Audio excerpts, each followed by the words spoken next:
Hello student, welcome back to my channel कम से Geeta. Good evening all of you. आज आपका जो मॉक टेस्ट में है क्लास 34 है। हमेशा की तरह 70 क्वेश्चंस हैं। तो आप लोगों ने जिन्होंने भी 7 PM वाली क्लास ज्वाइन नहीं की है तो डेली क्लास ज्वाइन करिए ताकि आप लोग का मॉक टेस्ट का बहुत अच्छी प्रैक्टिस हो जाएगी। तो चलिए बढ़ते हैं क्वेश्चन नंबर 1 की तरफ। क्वेश्चन नंबर 1 क्या कह रहा है? भारत का सर्वाधिक ऊंचा शैल उत्कीर्ण एकाश मंदिर है तो वो कहाँ पर है? तो शोर मंदिर है, कैलाश मंदिर है, खंडगिरी है या फिर मशरूर कांगड़ा है। ये देखो रिकॉर्डेड क्लास है तो आप लोगों को हो सकता है कि थोड़ी सी स्पीड का मुझे पता नहीं लग पाए कि बच्चे को क्या आंसर आ रहे हैं क्या नहीं, लेकिन हाँ आप लोग ये डेली प्रैक्टिस करेंगे तो इतना जरूर है कि आपके क्वेश्चंस यहाँ से जरूर मिलेंगे, क्योंकि मैं डेली यहाँ पर कराऊंगी तो आप लोग का कम से कम मान के चलिए 11-12 हज़ार जो भी है सीरीज, जब तक 3 मंथ तक, जब तक आपका एग्जाम नहीं हो जाता है तब तक आप लोग की बहुत अच्छी प्रैक्टिस चलती रहेगी। तो इतना है, लगभग इतने क्वेश्चंस हो जाएंगे तो काफ़ी ज़्यादा आप लोगों को आ जाएगा। तो इसका जो राइट आंसर है, भारत का सर्वाधिक ऊंचा शैल उत्कीर्ण कैलाश मंदिर है तो वो कौन सा हो जाएगा? तो बिल्कुल यहाँ पर कैलाश मंदिर हो जाएगा। नेक्स्ट बढ़ते हैं, क्वेश्चन नंबर 2 है ल्यूक होवार्ड की पुस्तक कौन सी है? यानी कि लंदन की जलवायु। तो लंदन की जलवायु से किस कलाकार को ऋतु चित्रण में सहायता मिली है? और ऋतु चित्रण करने वाले यहाँ पर कौन है? जो लंदन की जलवायु ल्यूक होवार्ड की पुस्तक थी तो यहाँ पर किस सहायता मिली थी तो वो कौन से हैं? तो यहाँ पे सभी लोगों ने आंसर दिया है। इसका जो राइट आंसर है वो बिल्कुल जॉन कॉन्स्टेबल हो जाएंगे। नेक्स्ट बढ़ते हैं, क्वेश्चन नंबर 3 है प्रमाण की दृष्टि से कला आचार्यों ने कितने रूप बताए हैं? तो यहाँ पर है 5 है, 4 है, 3 है और 8 है। अब इसका जो राइट आंसर है, देखो जो चीज मुझे लगेगा कि हाँ इसका बता देना चाहिए तो यहाँ पर उसको बता देती हूँ। वैसे यहाँ पर 5 है तो आप लोगों ने सभी ने पढ़ रखा होगा, हंस पुरुष पढ़ रखा होगा और दूसरा भद्र पुरुष पढ़ रखा होगा, सभी ने पढ़ रखा होगा, भद्र पुरुष पढ़ रखा होगा। और 3rd नंबर जो है मालव्य, और 4 नंबर में कौन सा है? एक रोचक है और एक 5 है तो वो शशक है। ठीक है, ये मैंने आप लोग को बताया भी था। हंस पुरुष होता है ना जो सबसे बड़ा होता है तो ये 108 अंगुल होता है, 108 अंगुल होता है। ठीक है, जैसे कि भद्र पुरुष होता है तो ये 106 होता है, मालव्य होता है 104। इस टाइप के क्वेश्चन भी आप लोग याद कर लेना, बहुत पूछा जाता है। ठीक है, शशक तो पता ही ना, छोटा बच्चा वही होता है। तो ये 90 अंगुल। तो ये तो हो गया 5। नेक्स्ट बढ़ते हैं, क्वेश्चन नंबर 4 है नौवा रस कौन सा है? तो नौवा रस कौन सा हो जाएगा? वीर रस है, शांत रस है, हास्य रस है या फिर रौद्र रस है? तो इसका जो राइट आंसर है वो कौन सा हो जाएगा? तो बिल्कुल यहाँ पर शांत रस हो जाएगा। ठीक है, नौवा रस शांत रस है। नेक्स्ट बढ़ते हैं, क्वेश्चन नंबर 5 है 2014। क्वेश्चन नंबर जो 5 है 2014 की क्रिस्टी नीलामी में रजा की पेंटिंग चर्च एट मिलान कितने रुपए में बिकी है? तो कितने रुपए में बिकी है? 2.3 करोड़ है, 1.01 करोड़ है या फिर 2.05 करोड़ रुपए में बिकी हुई है। तो चर्च एट मिलान जो है वो कितने रुपए में बिकी है? तो बिल्कुल यहाँ पे 2.03 करोड़ रुपए में बिकी हुई है। क्वेश्चन नंबर 6 है कांडिस्की का जन्म 1866 में हुआ है लेकिन हुआ कहाँ पर है? तो इसका जो राइट आंसर है वो कौन सा हो जाएगा? बिल्कुल रूस में है इनका जन्म हुआ है, कांडिस्की यानी कि वासिली कांडिस्की। नेक्स्ट बढ़ते हैं, क्वेश्चन नंबर 7 है प्रसिद्ध, ये तो बहुत बड़ा फॉन्ट दिखाई दे रहा है। चलिए कोई बात नहीं, आप लोग बिना ऑप्शन का कोशिश करिएगा, दीजिएगा इसका आंसर। अब ऐसे भी आप लोग को ये पता है। अब यहाँ पर है प्रसिद्ध फिल्मकार ऋत्विक घटक ने किस कलाकार के ऊपर 1975 में एक डॉक्यूमेंट्री फिल्म बनाई थी? तो यहाँ पर इसका जो राइट आंसर है वो कौन सा हो जाएगा? तो राम किंकर बैज हो जाएंगे। ठीक है, तो ऋत्विक घटक ने किस कलाकार के ऊपर 1975 में एक डॉक्यू फिल्म बनाई थी? तो राम किंकर बैज हो जाएंगे। नेक्स्ट बढ़ते हैं, क्वेश्चन नंबर है आप लोगों का 8। एचिंग में जो कॉपर प्लेट से कितने प्रिंट बनाए जा सकते हैं? क्या वो सिर्फ 2 बनाए जाते हैं, 1 बनाए जाते हैं या फिर 1000 से ऊपर भी बना सकते हैं या फिर लगभग 1000 बना सकते हैं? तो इसका जो राइट आंसर है, तो मतलब एचिंग में कॉपर प्लेट से हम कितना बना सकते हैं, इसका जो राइट आंसर है वो कौन सा हो जाएगा?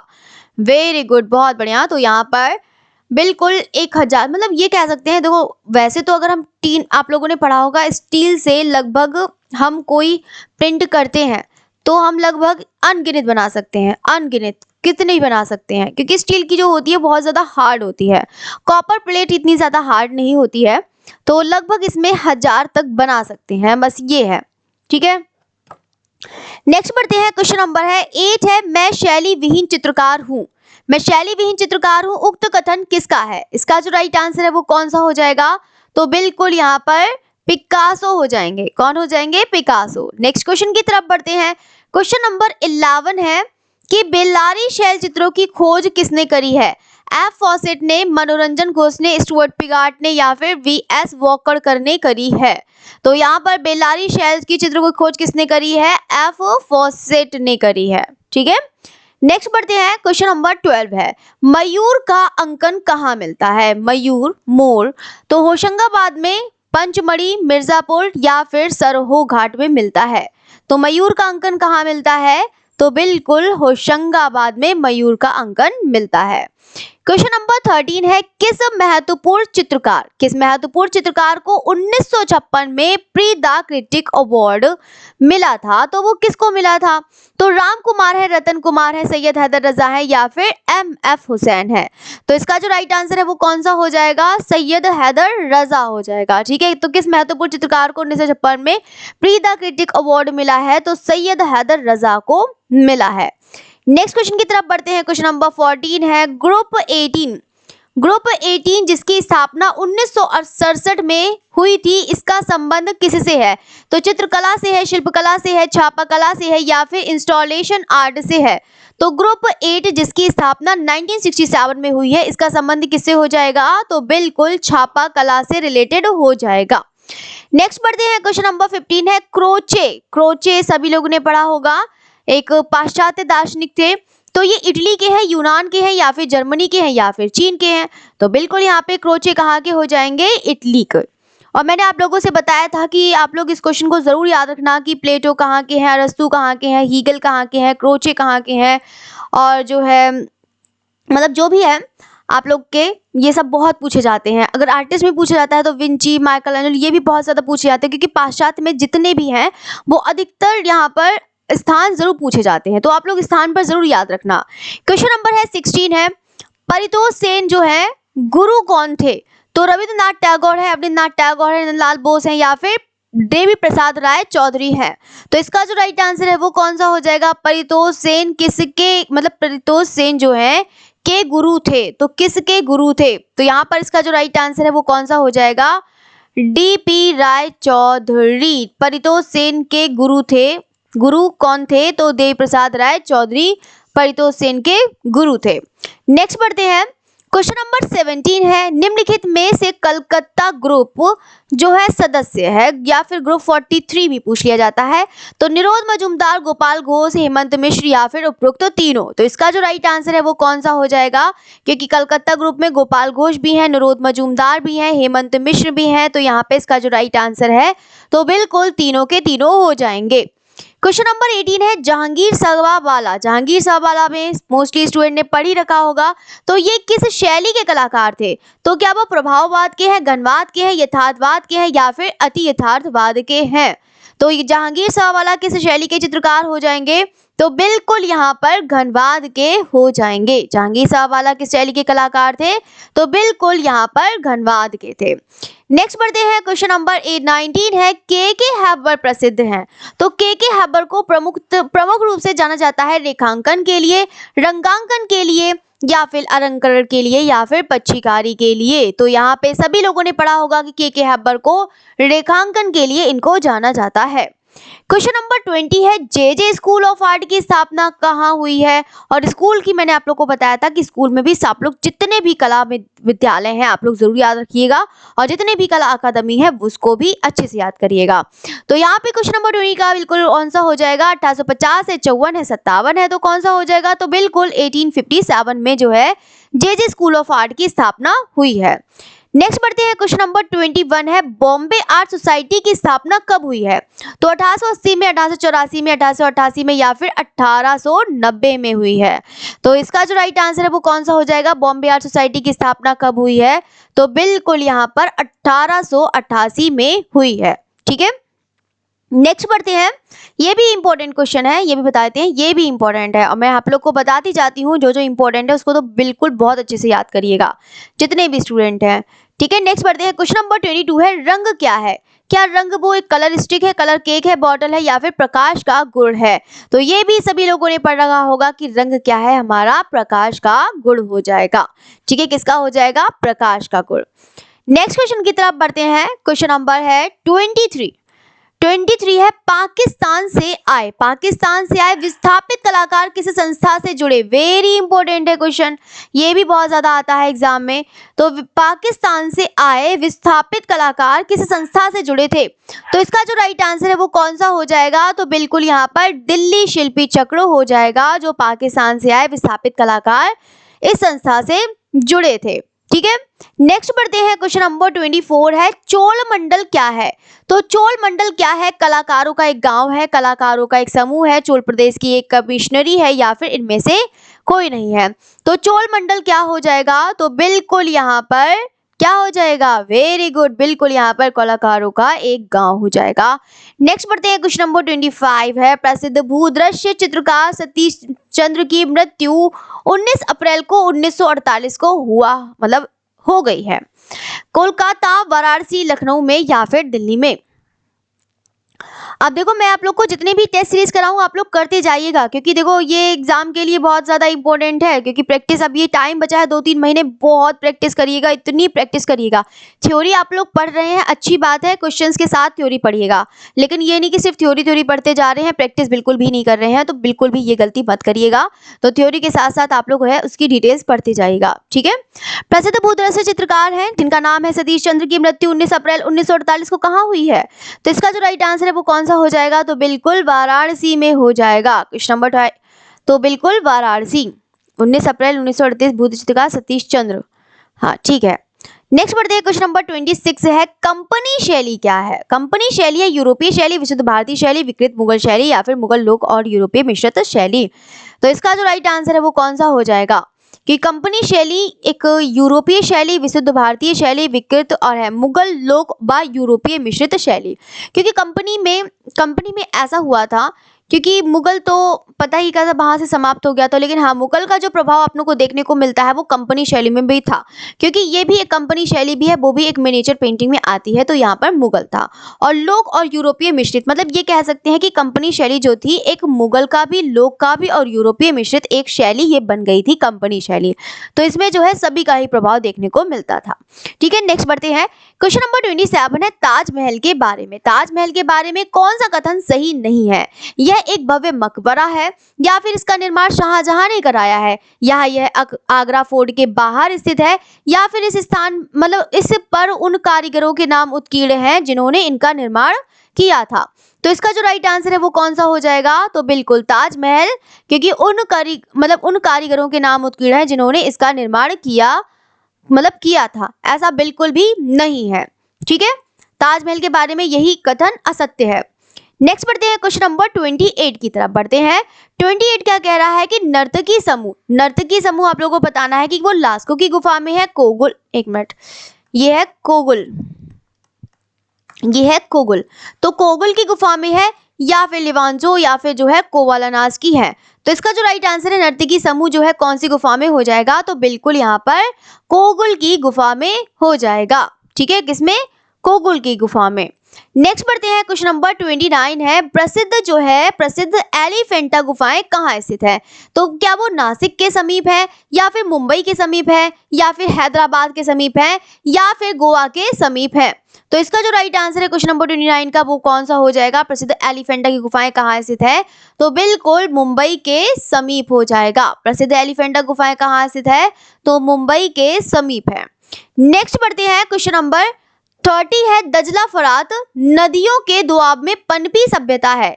क्या वो मिस्र की सभ्यता है, ग्रीक की है, भारत की है, या फिर मेसोपोटामिया की है? दजला फरात नदियों के दोआब में पनपी सभ्यता, तो वो कौन सी हो जाएगी? तो बिल्कुल यहाँ पर मेसोपोटामिया की हो जाएगी। नेक्स्ट बढ़ते हैं। क्वेश्चन नंबर 31 है। 31 क्या है कि बीरभूम प्रसिद्ध है। क्या वो टाटा मोटर फैक्ट्री के लिए, या फिर टेराकोटा मंदिर के लिए, या फिर स्टील फैक्ट्री के लिए, या फिर जूट फैक्ट्री के लिए जो है फेमस है? तो बीरभूम में जो प्रसिद्ध है तो वो किसके लिए प्रसिद्ध है? तो इसका जो राइट आंसर है वो कौन सा हो जाएगा? तो बिल्कुल बीरभूमि आप लिस्ट जानते हैं टेराकोटा मंदिर के लिए। क्वेश्चन नंबर 32 है, उस चित्रकार का नाम बताइए। उस चित्रकार का नाम बताइए जो वास्तुकार तथा मूर्तिकार भी था। तो क्या वो राफेल सांजियो है, आंद्रिया देल सात्रो है, या फिर कैरावेजियो है, या फिर माइकल एंजेलो है।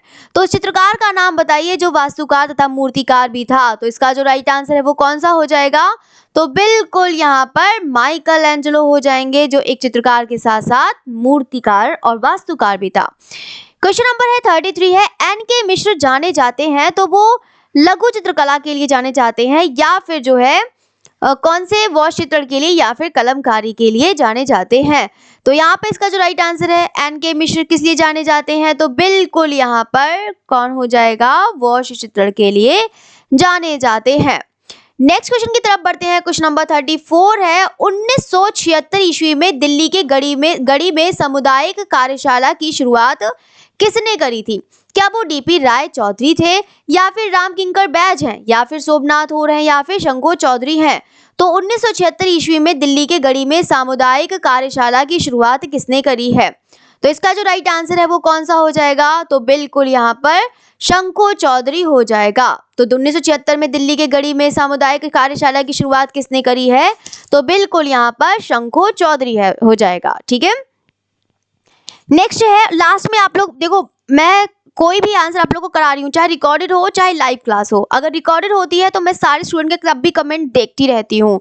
ठीक है, तो अगर कोई भी स्टूडेंट का जो भी आंसर में जो भी डाउट हो तुरंत मुझे लास्ट में ज़रूर बताइएगा। ठीक है, तो आप लोग का वहीं से वहीं जो है प्रॉब्लम सॉल्व कराया जाएगा, आप लोग को मैसेज बता दिया जाएगा। ठीक है, तो लास्ट टाइम पे जो है मैं बिल्कुल सभी के मैसेज पढ़ लूंगी कि लोगों की क्या क्या इंक्वायरी है, क्या क्या कहना चाहते हैं, तो आप लोग बता सकते हैं। ठीक है, सबसे पहले जो है आपको ये क्या करना है, क्वेश्चन को जो है अच्छे से देखना है। ठीक है, नेक्स्ट बढ़ते हैं। क्वेश्चन नंबर है 34 है। 34 है, एलोरा प्रसिद्ध है तो वो किस लिए प्रसिद्ध है? क्या वो चित्रों के लिए है, दृश्य के लिए है, या फिर वस्त्र निर्माण के लिए है, या फिर मूर्ति के लिए है? तो एलोरा जो प्रसिद्ध हो जाएगा वो किस लिए प्रसिद्ध हो जाएगा? तो बिल्कुल यहाँ पर मूर्ति के लिए हो जाएगा। चित्र तो ज्यादा बने नहीं है, ना ही दृश्य कला, तो बिल्कुल बात ही मतलब ही नहीं है, ये तो बिल्कुल ही गलत है। वस्त्र भी बिल्कुल गलत है, तो यहाँ पर मूर्ति के लिए फेमस हो जाएगा। क्वेश्चन नंबर 36 है, द्वितीय श्रेणी के रंग कौन से हैं? आप लोग को मैंने हमेशा बताया है, यही आप लोग को एक डायग्राम ऐसे बनाना है और सीधे सीधे लाल लिखना है, पीला लिखना है और साथ साथ में नीला लिखना है।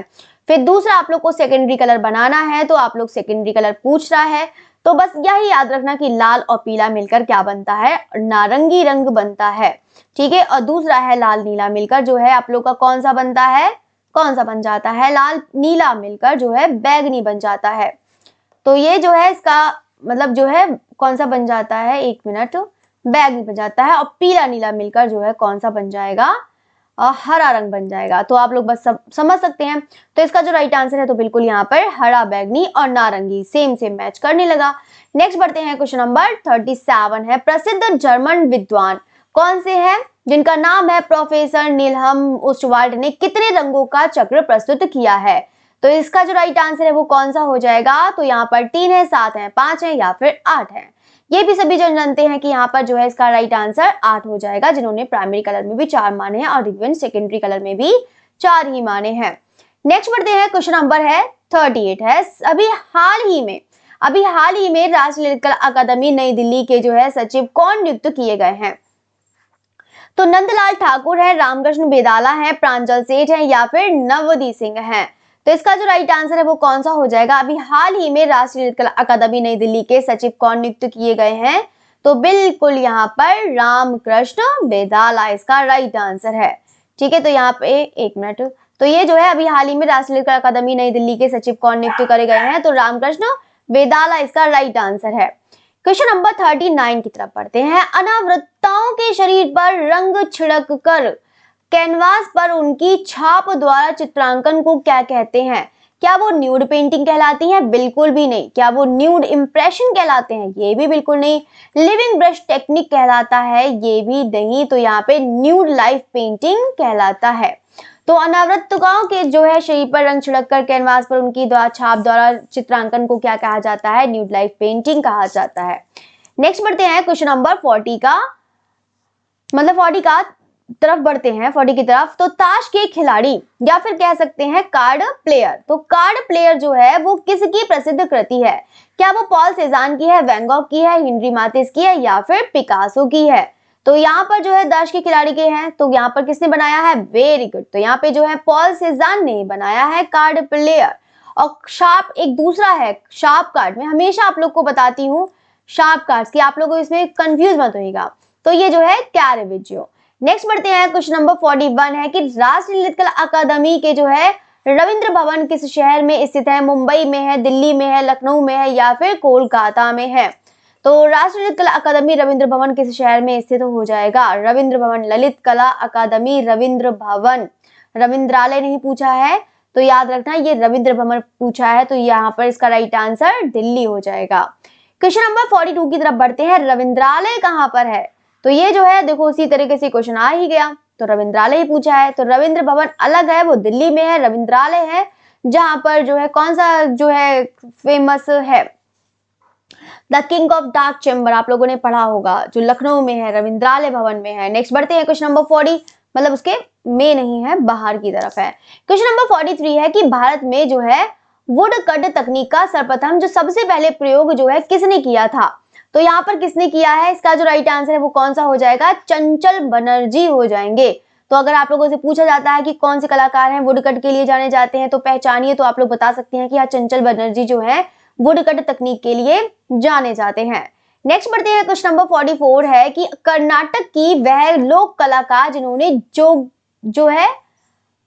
जोगती नृत्य के जो है पुनर्स्थापित किया था। तो बहुआ देवी है या फिर मोजम्मा जोगती है या फिर जो है मतलब ये है जोगती लोक नृत्य को पुनर्स्थापित किया था। बहुआ देवी, मोजम्मा जोगती, विजयलक्ष्मी या फिर मालिनी अवस्थी। तो इसका जो राइट आंसर है वो कौन सा हो जाएगा, मोजम्मा जोगती जो है कर्नाटक की लोक कलाकार जिन्होंने जोगती लोक नृत्य को पुनर्स्थापित किया था। ठीक है, नेक्स्ट बढ़ते हैं, क्वेश्चन नंबर 45 है जगमोहन, एक मिनट, अरे ये क्या हो गया। क्वेश्चन नंबर 45 है माइकल एंजेलो की नारी आकृतियों में निम्नलिखित में से कौन सी विशेषताएं मिलती हैं, कोमलता, भावुकता, पुरुषत्व या फिर बैडोलपन। तो इसका जो राइट आंसर है वो कौन सा हो जाएगा, तो बिल्कुल यहाँ पर पुरुषत्व हो जाएगा। तो माइकल एंजेलो की नारी आकृतियों में निम्नलिखित में से कौन सी विशेषताएं मिलती हैं, तो बिल्कुल पुरुषत्व मिलती है। नेक्स्ट क्वेश्चन की तरफ बढ़ते हैं, क्वेश्चन नंबर 46 है पेंसिल की कितनी डिग्री दिखाई देती है। पेंसिल की यानी कि कोई भी अगर हम ड्राइंग करते हैं, कोई भी शीट पर अगर हम ड्राइंग करते हैं तो हमारी कितनी डिग्री पर पेंसिल होनी चाहिए। ठीक है, ये डिग्री ऐसे होना चाहिए या इतनी डिग्री पर होना चाहिए, जैसे कोई भी पेंसिल है, या फिर इस तरह से होना चाहिए, या फिर बिल्कुल एकदम 90 का होना चाहिए, या फिर 75 का होना चाहिए, या फिर 45 का होना चाहिए। ये आपको मतलब पता होना चाहिए कि कौन सी डिग्री पर है। तो पेंसिल की यहाँ पे जो है 180 पर होना चाहिए, है ना, तभी कैसे बताएंगे। तो इसमें राइट आंसर कौन सा हो जाएगा, वेरी गुड, बहुत बढ़िया। तो बिल्कुल यहाँ पर 15 डिग्री पर जो है होना चाहिए। ठीक है, लगभग जो है यानी कि ये ड्राइंग की शीट है तो लगभग आपकी पेंसिल इतनी होनी चाहिए, लगभग 15 डिग्री तक होना चाहिए। तो यहाँ पर इसका जो राइट आंसर है वो कौन सा हो जाएगा, तो सभी ने बिल्कुल 15 ही बताया है, तो बिल्कुल यहाँ पर ए। नेक्स्ट बढ़ते हैं, क्वेश्चन नंबर 47 किस शैली के प्रसाद आयताकार होते हैं, तो द्रविड़, नागर, मुगल या फिर मौर्य। इसका जो राइट आंसर है वो कौन सा हो जाएगा, तो वेरी गुड, बहुत बढ़िया। तो बिल्कुल यहाँ पर द्रविड़ हो जाएगा। किस शैली के प्रसाद आयताकार होते हैं, तो बिल्कुल द्रविड़ हो जाएगा राइट आंसर। ठीक है, जो भी नहीं समझ में आया आप मुझे तुरंत बताएगा, कल उसको मैं आप लोग को पूरा उसमें डिटेल से बताऊंगी। नारंगी बैगनी रंग मिलाने पर बनता है, तो नारंगी रंग और बैगनी रंग मिलाने पर कौन सा कलर बन जाता है, ये भी आप लोगों से पूछा जाता है। रसेट, सिट्रन, ऑलिव, बहुत पूछा जाता है। आप लोग को पता होना चाहिए कौन से कलर से कौन कौन सा बनता है। तो बिल्कुल यहाँ पे कौन सा हो जाएगा right answer, russet right answer हो जाएगा, नारंगी और बैगनी मिलाकर जो बनता है। क्वेश्चन नंबर 49 है कि महायान स्थापत्य कला का उत्कृष्ट नमूना क्या है। क्या वो अजंता गुफा है, बोध गया का बुद्ध मंदिर है, सारनाथ का बुद्ध मंदिर है या फिर कंबोडिया का मंदिर है। तो इसका जो राइट आंसर है वो कौन सा हो जाएगा, बिल्कुल बोध गया का बुद्ध मंदिर हो जाएगा। ठीक है, स्पीड मुझे पता है कि थोड़ी सी तेज आप लोग को लग रही होगी, क्योंकि देखो ऐसे ही होता है कि जब लाइव में होता है ना तो देखते रहते हैं तो पता चल जाता है कि हाँ कौन कौन स्टूडेंट जो है कितनी स्पीड उनकी है। थोड़ा सा लगता होगा कि हाँ बहुत तेज हो रही है, लेकिन आप लोग को मुझे पता है आप लोग एक टाइम में 1 घंटे में 125 क्वेश्चंस करते थे, मुझे अच्छी तरीके से पता है। और मैं बहुत स्पीड के साथ कराती थी और वो एक दिन में 125 करते थे। मैं सोचती हूँ धीरे धीरे करके आप लोग की स्पीड बढ़ाऊंगी ताकि आप लोग की जो है बहुत अच्छी प्रैक्टिस हो जाए।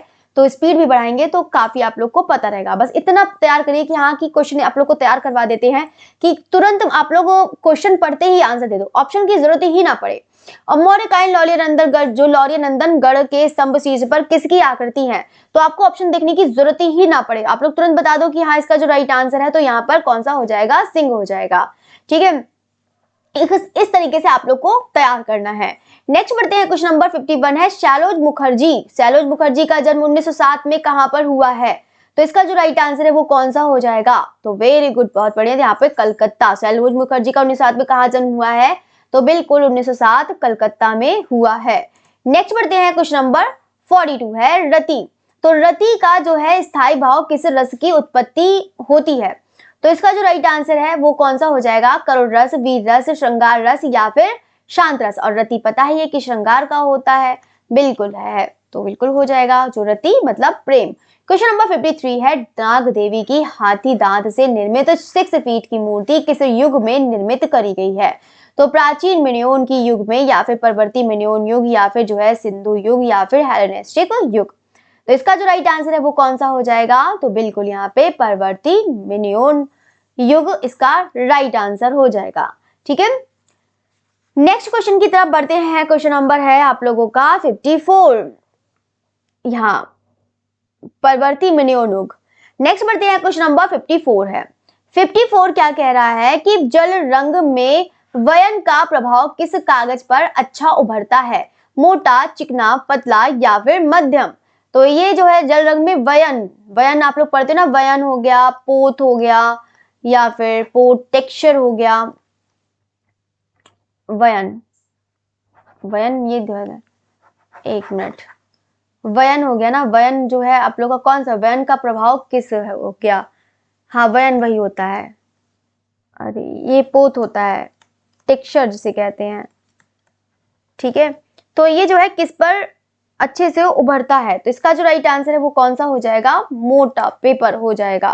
ठीक है, याद रखना। नेक्स्ट बढ़ते हैं, क्वेश्चन नंबर है 55 है, किसी कलाकृति का अच्छा बुरा होना, किसी कलाकृति का अच्छा बुरा होना या सौंदर्य निर्धारित जो है किस प्रकार होना चाहिए, तो इसका जो राइट आंसर है वो कौन सा हो जाएगा, कलाकृति बा दर्शक के संबंधों पर आधारित ये है।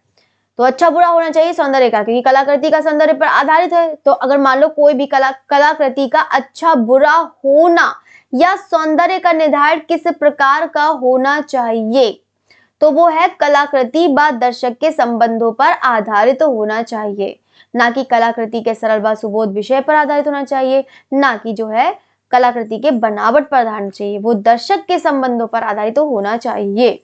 ठीक है, नेक्स्ट बढ़ते हैं, क्वेश्चन नंबर 56 है कि आनंद है। अब आनंद क्या है, आनंद पता है कि कला से आपका रिलेटेड होता है, तो ये जो है आपका कौन सा हो जाएगा, आत्मगत से संबंधित हो जाएगा। तो आनंद है, वस्तुगत नहीं है, आत्मगत इसका राइट आंसर। वस्तुगत का से तो नहीं होगा, क्योंकि आपका मतलब आत्मगत आनंद जो एक वस्तुगत से कोई मतलब नहीं है, इसमें ये हो जाएगा जैसे कि कोई भी कला बनाते हैं तो पता है कि कला हमारा क्या है, जिससे हमें आनंद की प्राप्ति हो, और आनंद की प्राप्ति हमारी किससे होती है, वो हमारी आत्म मतलब थोड़ी अपनी जो हमारे जैसे कहते हैं ना कि हमारी सोल जो होती है वो उसी से हमारे प्राप्त होते हैं आनंद। नेक्स्ट है क्वेश्चन नंबर 57 है प्रस्तर। प्रस्तर मतलब पत्थर। शिव जो है तांडव युग की प्रतिमा कहाँ प्राप्त हुई है, गांधार, मथुरा, भरूच या फिर एलोरा। अब इसका राइट आंसर है वो कौन सा हो जाएगा, देखो मेरी कोई भी है जरूरी काम में ये भी आ सकता है, लेकिन आपकी पढ़ाई डिस्टर्ब नहीं होनी चाहिए। ठीक है, कम से कम मॉक टेस्ट में तो बिल्कुल भी आप लोग का गैप नहीं करेंगे, पूरी कोशिश करेंगे। अगर बाई चांस भी कुछ भी होगा, आप लोग को एक भी दिन गैप नहीं करना है, डेली क्लास ज्वाइन करनी है, चाहे रिकॉर्डेड ही मुझे क्यों ना लगाना पड़े, लेकिन बस ये है आप उसको डेली ज्वाइन करिए। अब इसका है प्रस्तुत जो है शिव की तांडव नृत्य प्रतिमा कहाँ से प्रस्तुत हुई है, तो बिल्कुल एलोरा से हुई है। नेक्स्ट क्वेश्चन की तरफ बढ़ते हैं, क्वेश्चन नंबर कौन सा हो जाएगा, 58 है। पिरामिड युग, पिरामिड युग में निर्मित मनुष्य और सिंह के मिश्रित आकृति की मूर्तियां कहलाती हैं, तो वो क्या कहलाती हैं, ये पता है ना। पिरामिड युग में जो निर्मित मनुष्य और सिंह में इस तरीके से मूर्ति होती है ना, मनुष्य और सिंह, ये कैसी है कोई, ये हो गया ना कि कोई जो है मनुष्य, कोई भी जैसे कि कोई भी शेर का चेहरा हो गया, और ये जो है बाकी इसका धड़ जो है इंसानों जैसा, वो धड़ इंसानों जैसा, और चेहरा वो है उसके इंसानों जैसा, और धड़ जो है जानवर जैसा, मतलब सिंह जैसा, ये कह सकते हैं। उल्टा उल्टा था, मनुष्य जो है वैसे ऊपर सर जो है वो मनुष्य जैसा और धड़ जो है वो सिंह जैसा होता है। तो इसका जो राइट आंसर है वो कौन सा हो जाएगा यहाँ पर? वेरी गुड, तो ये बिल्कुल यहाँ पर स्फिंक्स हो जाएंगे। नेक्स्ट बढ़ते हैं, क्वेश्चन नंबर 59 है, हार्वेस्टर की मूर्ति की किसकी है? तो ये जो है इसका राइट आंसर वो कौन सा हो जाएगा? तो बिल्कुल हार्वेस्टर, सुजाता, मिल्कॉल्स, और यही सब बहुत ज्यादा पूछे जाते हैं। नेक्स्ट बढ़ते हैं, क्वेश्चन नंबर 60 है, 59 चला गया, अच्छा हो गया है। नेक्स्ट बढ़ते हैं क्वेश्चन नंबर, एक बार में एक ही रंग लगाया जाता है, तो क्या बाटिक में लगाया जाता है, तेल रंग चित्रण में लगाया जाता है, एक्रिलिक चित्रण में लगाया जाता है, जल रंग चित्रण में लगाया जाता है? तो ये जो है इसका राइट आंसर वो कौन सा हो जाएगा? क्योंकि एक बार में एक ही रंग लगाया जाता है, एक बार में एक ही रंग लगाया जाता है। अब देखो इसमें बहुत सारे स्टूडेंट का रहेगा कि हाँ एक बार में एक ही है, क्योंकि देखो ऑयल कलर, देखो ऑयल कलर होता है उसमें हम बहुत बार रंग लगा सकते हैं, एक के ऊपर एक कलर लगा सकते हैं, एक बार में एक ही कलर सिर्फ उसमें है कि सिर्फ बाटिक में है। और पूछो बाटिक में क्या होता है, क्योंकि अगर हमने रेड कलर कर दिया है तो रेड के ऊपर हम दोबारा कलर तब मतलब करते तो हैं, एक ही रंग में किया जाता है, क्योंकि एक ही रंग में पूरा फिल करना पड़ता है। हमें ये नहीं कि हम थोड़ा थोड़ा कलर करेंगे, उसमें अपनी मर्जी से नहीं कर सकते हैं। अगर मान लो साड़ी पर भी हम कोई बाटिक का काम कर रहे हैं तो उसे में पूरा ही डिप करना पड़ेगा।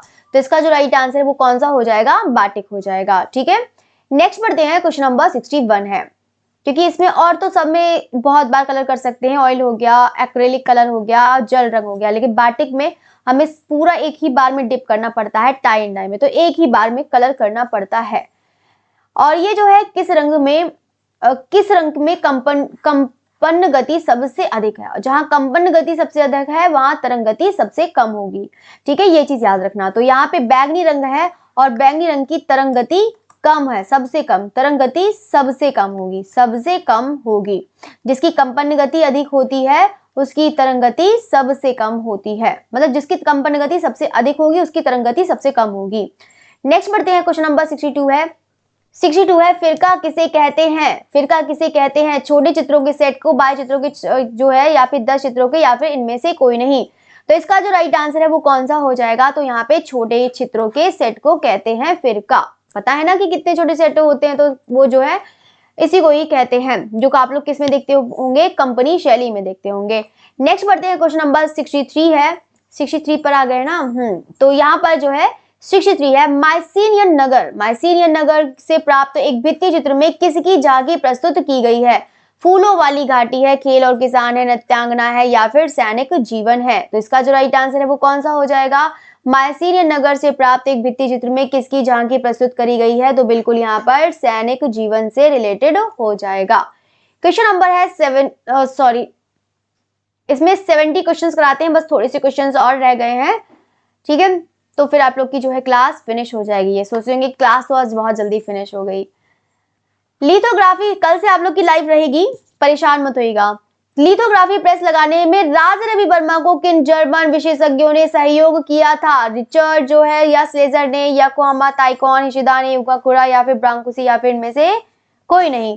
तो इसका जो राइट आंसर है वो कौन सा हो जाएगा? तो यहाँ पे रिचर्ड, ये जो है रिचर्ड या स्लेजर ने। नेक्स्ट बढ़ते हैं, क्वेश्चन नंबर 65 है, फ्रेस्को में चित्रण किया जाता है तो गीली भित्ति पर, नम भित्ति पर, सूखी भित्ति पर, या फिर उपरोक्त तो तीनों पर? इसका जो राइट आंसर है वो कौन सा हो जाएगा? तो बिल्कुल यहाँ पर, क्योंकि गीली भित्ति पर भी कर सकते हैं, कि नम भित्ति पर भी कर सकते हैं, या फिर सूखी भित्ति पर भी कर सकते हैं। तो ये जो है पूरा का पूरा तीनों ही राइट आंसर हो जाएगा। क्वेश्चन नंबर 66 है, कौन सा रंग प्रथम श्रेणी का है? तो वो कौन सा हो जाएगा? तो यहाँ पर प्रथम श्रेणी का वन चाइना है, वन डाइक ब्राउन है, वन डम्बर है, या फिर वेरेडियन है? तो इसका जो राइट आंसर है वो कौन सा हो जाएगा? वेरेडियन जो है रंग प्रथम श्रेणी का है।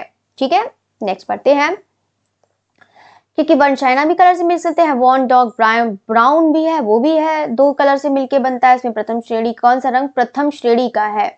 तो यहाँ पे वेरेडियन इसका राइट आंसर है। बस क्लास फिनिश होने वाली है, सिर्फ 3 क्वेश्चन और बाकी हैं। क्वेश्चन नंबर 67 की तरफ बढ़ते हैं। ओंकाकुरा की पुस्तक आइडल ऑफ द ईस्ट भूमिका किसने लिखी है? तो अगर आप लोग को कलर भी कोई भी चीज देखना है तो आप लोग सर्च भी कर सकते हैं, गूगल पर सर्च कर सकते हैं, तो इसके लिए परेशान मत होइएगा, ठीक है। नेक्स्ट बढ़ते हैं, क्वेश्चन नंबर है 67 की तरफ बढ़ते हैं। ओंकाकुरा की पुस्तक आइडल ऑफ द ईस्ट की भूमिका किसने लिखी है? तो किसने लिखी है? तो इसका जो राइट आंसर हो जाएगा सिस्टर निवेदिता। ये तो आप लोगों ने बहुत बार क्वेश्चन कर चुका है। 68 की तरफ बढ़ते हैं। विश्व की सबसे प्राचीन भाषा कौन सी है?